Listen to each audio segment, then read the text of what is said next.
Selamat pagi, Assalamualaikum warahmatullahi wabarakatuh, seluruh Sobat Polkesmed di mana saja berada.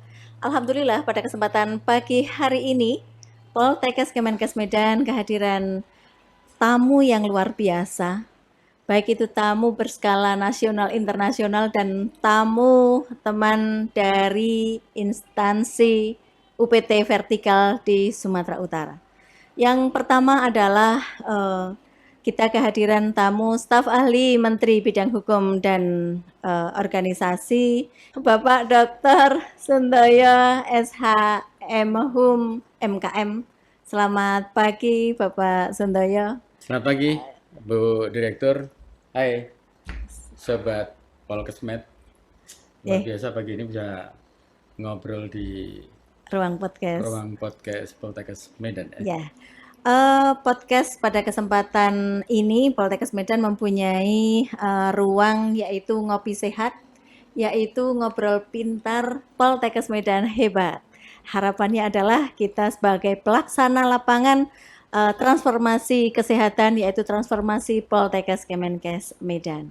Kemudian tamu yang kedua adalah seorang Sri Kandi juga ini, Kepala PTKL Provinsi Sumatera Utara. Selamat pagi Ibu. Selamat pagi Ibu Direktur, selamat pagi seluruh Sobat Polkesmed Medan, salam sehat.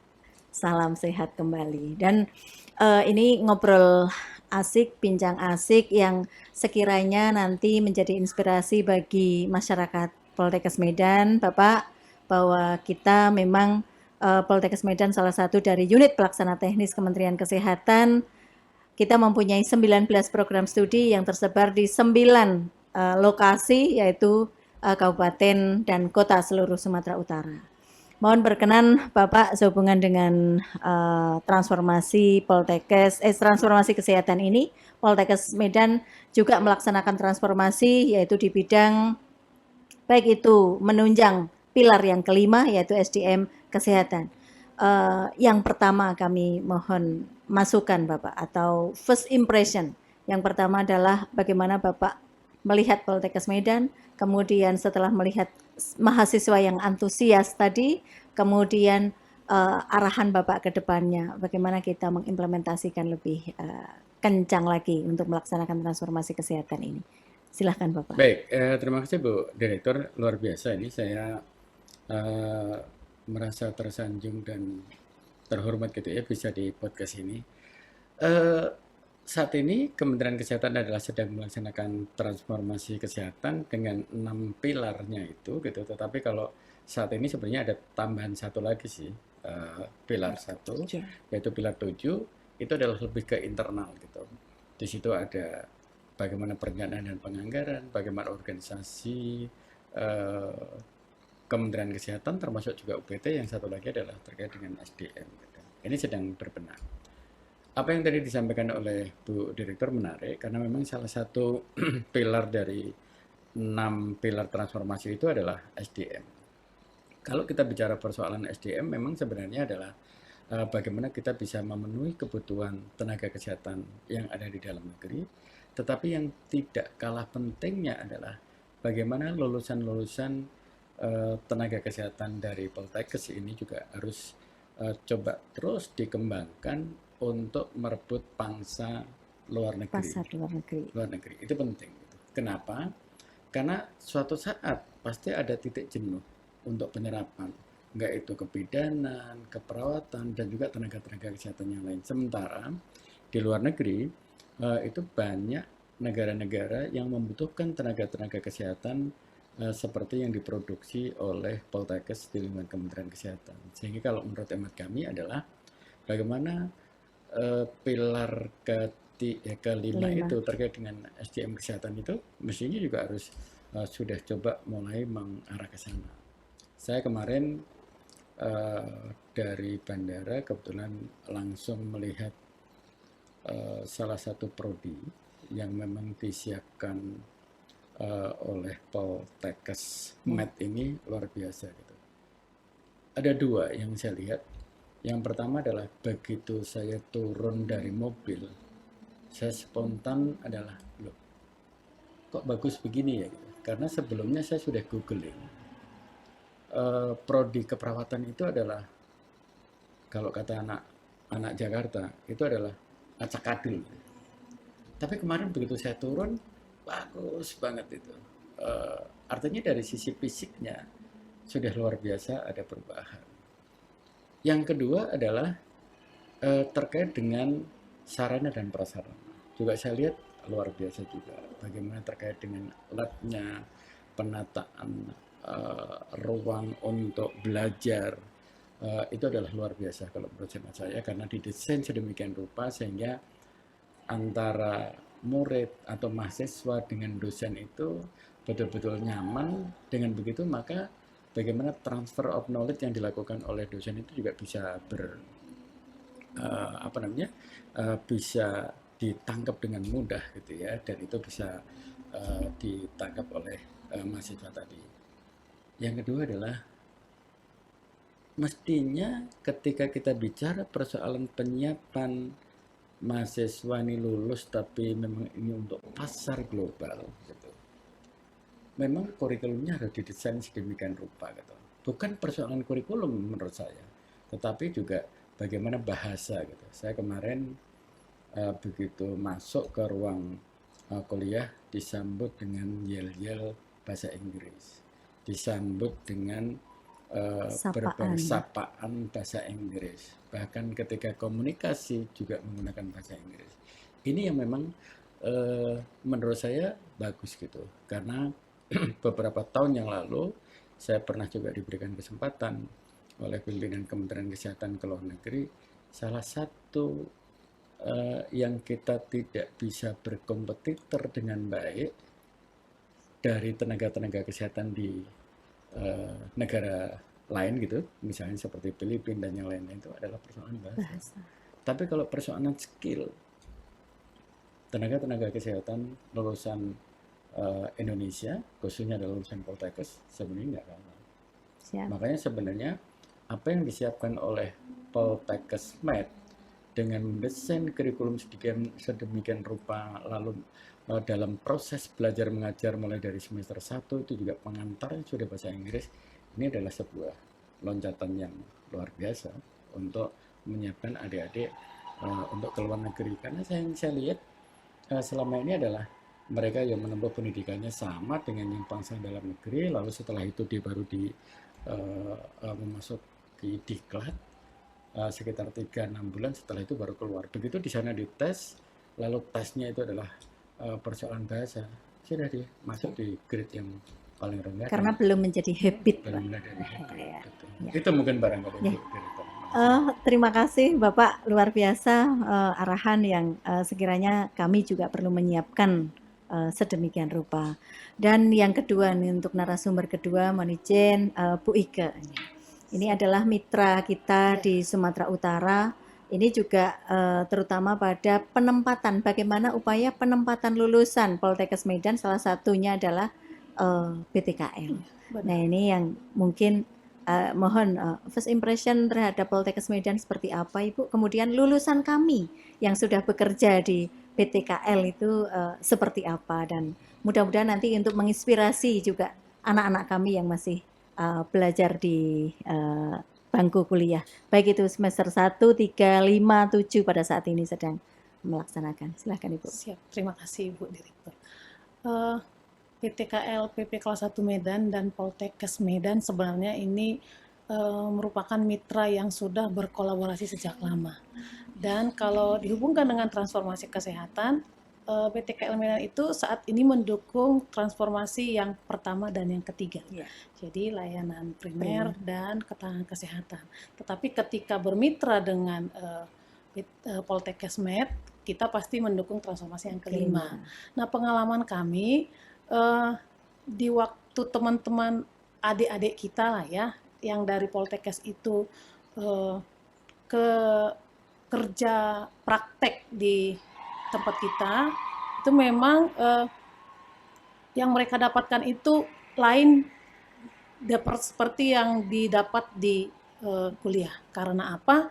Karena ternyata yang di kuliah itu teori, dan ketika teori itu kita aplikasikan di laboratorium, ternyata banyak hal yang jauh berbeda. Jadi biasanya teman-teman adik-adik kita itu akan sangat excited ketika kita bawa masuk ke lab.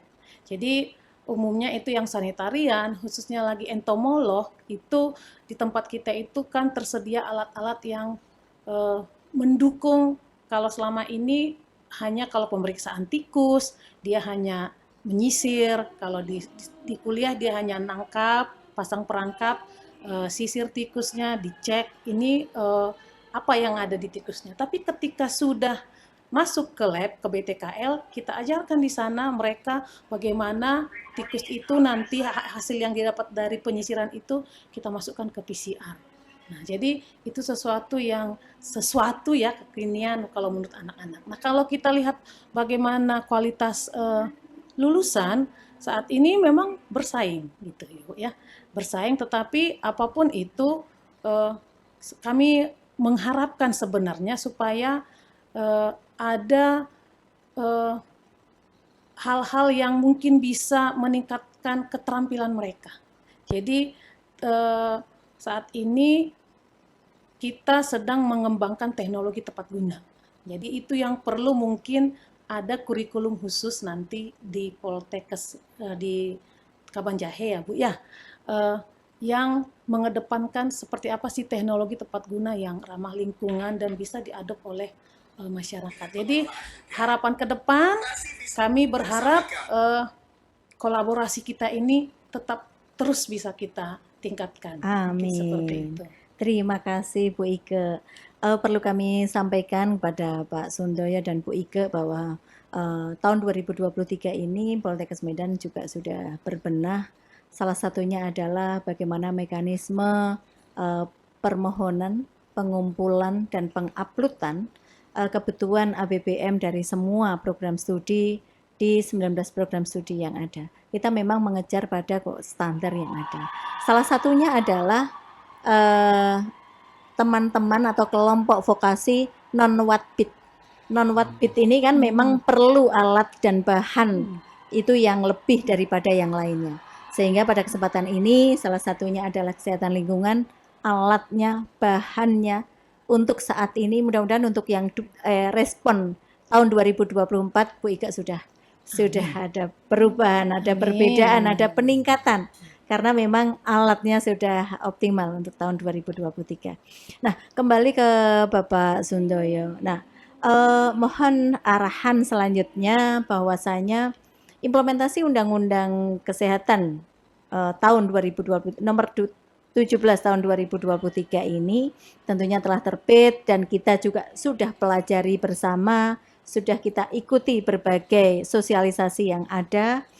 Nah, tentunya mohon arahan khususnya untuk pendidikan tenaga kesehatan ini dalam kaitannya upaya memberikan pengaruh atau lulusan yang berkualitas, baik itu produksi dalam negeri dan luar negeri, itu seperti apa?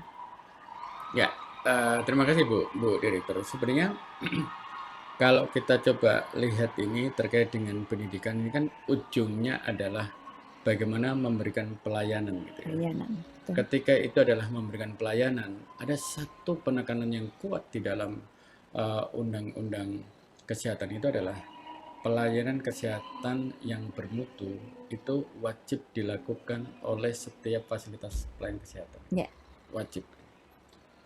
Fasilitas kesehatan itu adalah bisa berupa rumah sakit, bisa berupa klinik, bisa berupa puskesmas, bisa berupa tenaga kesehatan praktek mandiri. Nah, kalau kita bicara persoalan mutu tadi, itu tidak terlepas dari bagaimana di pendidikannya, gitu. Ya kan? Tidak lepas dari itu. Maka sebenarnya kalau kita mampu atau kita ini adalah sadar bahwa banyak kompetitor kita, gitu, itu sebenarnya adalah bagaimana kita meningkatkan kualitas pendidikan yang ujungnya adalah bagaimana dia betul-betul bisa menguasai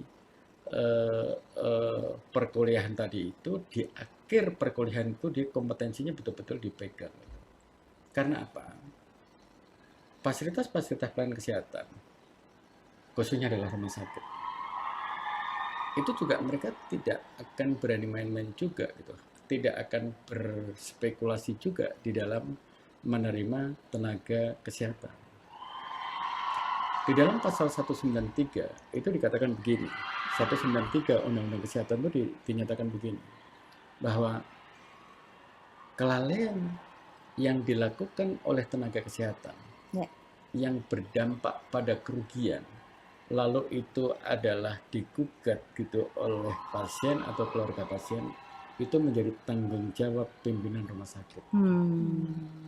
Maka ke depan saya rasanya punya keyakinan direksi rumah sakit itu tidak akan menerima tenaga-tenaga kesehatan yang tidak kompeten. Ya.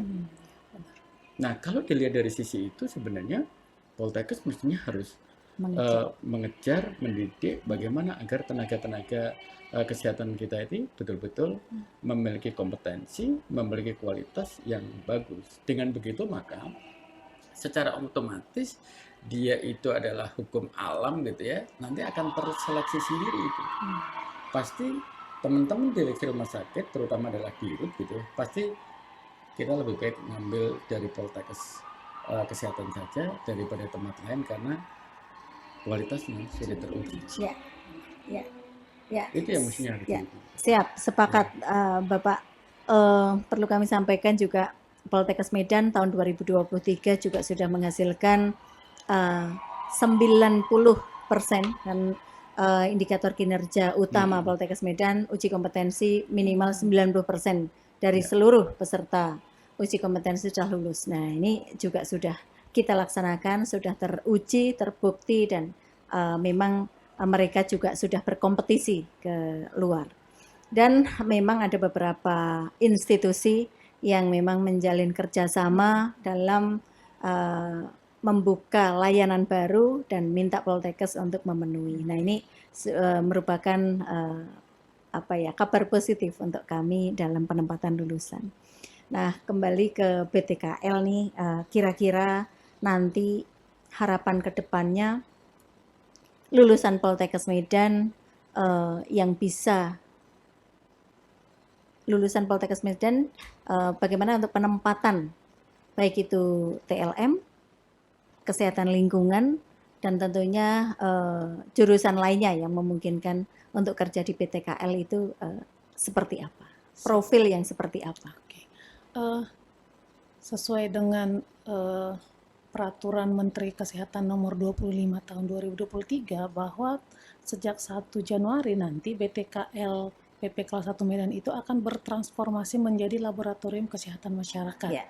Di mana laboratorium kesehatan masyarakat Sumatera Medan itu sebagai laboratorium pengampu untuk lab-lab yang ada di bawahnya. Jadi untuk lulusan sendiri, lulusan Poltekkes Med ini kita akan menerima sesuai dengan peta jabatan yang ada itu, kita akan menerima banyak kebutuhan-kebutuhan seperti ATLM-nya, sanitarian, perawat juga kita butuhkan karena nanti akan mengarah ke lab klinis. Seperti itu. Jadi seperti yang disampaikan Bapak staf ahli tadi, memang itu yang kami rasakan adalah kompeten. Kompeten itu yang utama. Siap Bu Ike, nanti kita siapkan lulusan-lulusan kita memenuhi kompetensi supaya mereka juga mampu berkompetisi dan mampu berkolaborasi dengan tim kesehatan lainnya. Saya kira cukup waktu kita untuk berbincang asik pada kesempatan siang hari ini dan Sobat Poltekkes Med, kita perlu mendengarkan closing statement dari dua narasumber kita pada kesempatan siang hari ini. Mohon berkenan Bapak Sundoyo untuk memberikan closing statement bagi kami. Baik, terima kasih Bu Direktur.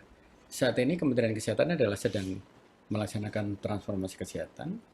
Memang ini butuh landasan yang kuat, ini butuh track yang kuat. Dan Alhamdulillah 8 Agustus 2023 kemarin sudah ditetapkan Undang-Undang 17 tahun 2023. Ini adalah sebagai landasan di dalam melaksanakan transformasi kesehatan. Teman-teman di Poltekkes, termasuk juga Poltekkes Med, ini juga mestinya harus juga belajar memahami apa yang ada di dalam Undang-Undang Kesehatan berikut turunannya ini. Karena di dalam Undang-Undang Kesehatan ini juga mengatur tentang pendidikan, mengatur tentang pendayagunaan tenaga kesehatan, gitu ya. Kalau ini bisa dipahami dengan baik dan itu juga diimplementasikan di lingkungan Poltekkes, mau tidak mau, Poltekkes Medan ini adalah sudah melaksanakan undang-undang Siap. sekaligus melaksanakan transformasi kesehatan yang saat ini sedang dilakukan di Kementerian Kesehatan dan juga di seluruh Indonesia. Itu bukan Pak Leng. Terima kasih. Terima kasih dan monggo Ibu. Terima kasih Bu Direktur. Closing statement dari saya tak panjang Bu. Jadi transformasi kesehatan ini tidak bisa kita kerjakan sendiri-sendiri. Sepakat. Jadi kalau saya, mari kita tingkatkan kolaborasi yang sudah berjalan selama ini supaya harapan kita menghasilkan tenaga-tenaga kesehatan yang kompeten bisa terrealisasi. Demikian tadi Sobat Polkesmed, kita telah berbincang satu sisi dengan staf ahli menteri, di satu sisi dengan pengguna lulusan Poltekkes Kemenkes Medan. Dan saya haturkan sangat terima kasih kepada Bapak Ibu yang telah memberikan pencerahan kepada kami semua masyarakat Poltekkes Kemenkes Medan. Dan itulah Sobat Polkesmed, apa yang harus kita kerjakan? Poltekkes Medan harus unggul, kompetitif, profesional.